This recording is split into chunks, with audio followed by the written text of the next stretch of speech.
Bonjour à toutes et à tous, bienvenue dans cette édition de la mi-journée du journal de TV Vendée en ce mardi 13 mai. Ce jeudi, une centaine de véhicules venus de toute la France vont converger vers la place de la République à Paris. À leur bord, des membres et des représentants de l'association APF France Handicap qui participent à une mobilisation nationale pour la liberté, l'égalité et l'accessibilité pour tous. Parmi eux, 3 Vendéens qui ont pris la route ce lundi matin. Ils réclament notamment l'application dans toutes les communes d'une loi datant de 2005 et garantissant l'accessibilité, l'école pour tous et l'insertion professionnelle des personnes en situation de handicap. On parlait tout à l'heure de la mise en accessibilité, par exemple, des quais de transport pour les arrêts de bus. Même s'il y a des aides, il y a une partie qui reste à charge des communes. Et pour certaines communes, ce n'est pas leur priorité. Donc automatiquement, ce n'est pas forcément mis en œuvre pour qu'une personne en situation de handicap puisse prendre le bus librement. Et donc ça, c'est quelque chose sur lequel nous nous battons tous les jours pour cette mise en accessibilité des villes et des petites communes. De plus en plus de Vendéens sont à la recherche d'un médecin traitant, un problème grandissant dans le département, dû notamment au départ en retraite non remplacé. Parmi les solutions proposées, une liste d'attente mise en place par la CPTS, la communauté professionnelle territoriale de santé du Centre Vendée. Elle permet de faciliter la recherche d'un médecin pour les habitants de 46 communes. Plus d'explications avec Mathis Pires. Et pour en parler, je suis avec Romain Bossis, médecin généraliste et aussi président de la CPTS Vendée, Centre Vendée. Vous avez mis en place une liste d'attente, mais comment ça marche ? L'idée, c'est que cette liste s'adresse aux patients qui sont en recherche d'un médecin généraliste, et notamment celles et ceux qui ont une pathologie chronique, qui sont en affection longue durée et qui ont besoin de pouvoir avoir un médecin traitant pour leur suivi. Donc ils peuvent s'inscrire sur cette liste qui est une liste numérique, soit seul, soit avec l'aide d'un proche ou d'un professionnel de santé. Et ensuite, les cabinets de proximité qui pourront accueillir de temps en temps quelques patients pourront aller piocher, entre guillemets, dans cette liste et puis permettre aux gens de retrouver un médecin généraliste. Mais quels sont les objectifs de cette action ? Parce qu'on comprend bien, c'est dans un contexte où c'est de plus en plus difficile de trouver un médecin traitant. Donc quels sont les objectifs concrets ? L'objectif, c'est d'abord de simplifier la vie des patients qui aujourd'hui sont obligés de courir de cabinet en cabinet pour s'inscrire sur plusieurs listes d'attente sans avoir espoir qu'ils seront recontactés un jour. Donc l'idée, c'est d'unifier, d'harmoniser cette liste.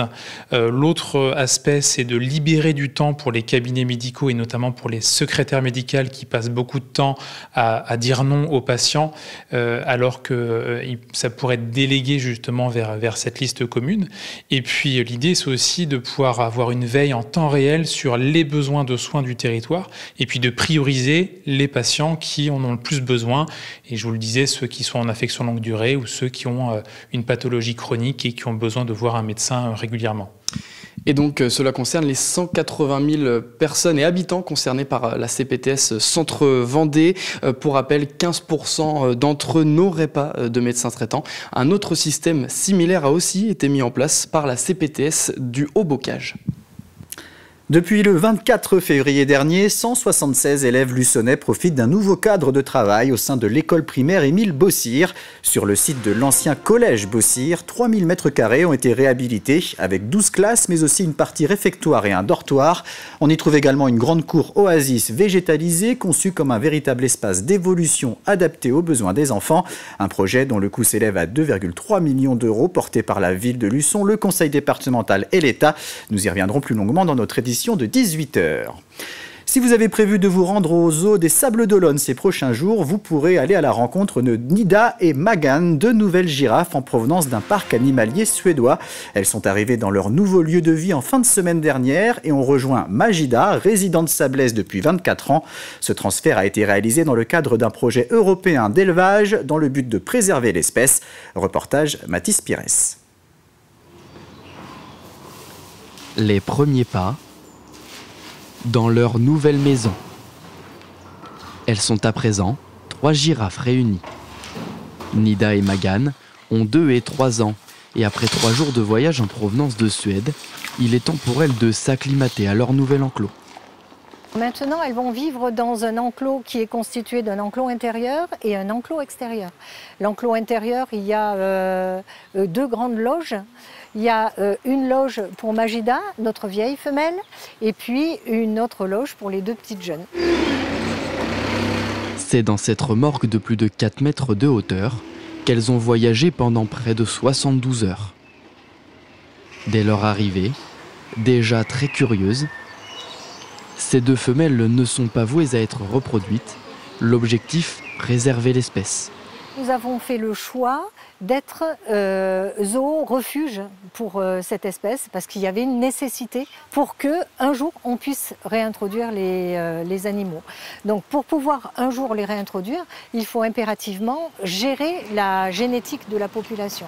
Et pour se familiariser à leur nouvel habitat, le zoo de Kolmården en Suède, lieu de naissance des girafes, a fourni une partie de leur alimentation. Là-bas, elles ont un mélange de foin de luzerne broyé avec quelques petits granulés. On les observe ici. Donc elles ont ce mélange-là. Peu à peu, donc, nous allons faire la transition, c'est-à-dire leur donner ce qu'elles mangeaient au zoo de Kolmården en Suède, mélanger peu à peu avec notre nourriture, jusqu'à temps qu'elles puissent accepter notre nourriture entièrement.